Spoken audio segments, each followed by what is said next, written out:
Aha, hizi ndo zile naziita habari za kuvunjika au breaking news kwa kimombo. Taarifa kutoka Uganda zinasema kuwa mswada mpya wa ndoa unaoendelea kujadiliwa bungeni utatoa adhabu kali kwa wapenzi wanaoishi pamoja bila kuoana rasmi. Mswada huo ulioandaliwa na mbunge wa wilaya ya Tororo, Sarah Achieng' Opendi, unataka watakaopatikana na hatia hiyo wafungiwe hadi miaka 3 au kulipa faini ya dola za Marekani takriban 3,000. Watu wawili wanaoingia kwenye ndoa pia wanatakiwa kuwa na umri usiopungua miaka 18 na lazima wawe wa jinsia tofauti.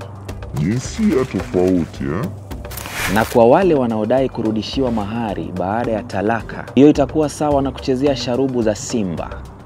Watatozwa faini ya shilingi milioni 10 za Uganda, sawa na dola takriban 3,000, au kifungo cha miaka 3 jela, au vyote kwa pamoja.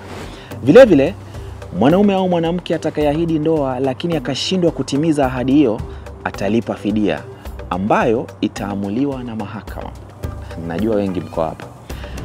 Mswada huo pia unakataza wanandoa kuwafanyia watoto vipimo vya DNA bila agizo la mahakama. Lakini hata hivyo, kuna habari njema kwa wapenzi wanaojiandaa kuoa. Mswada huo unataka kutambua mikataba ya ndoa kabla ya ndoa na baada ya ndoa, ambayo inasaidia kufahamu kuhusu mgawanyo wa mali na usaidizi wa kifedha iwapo ndoa itavunjika au kusambaratika.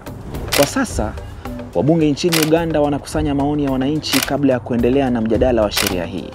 Je, hii itakuwa tiba ya sogea tuishi au kamuiste? Sijui.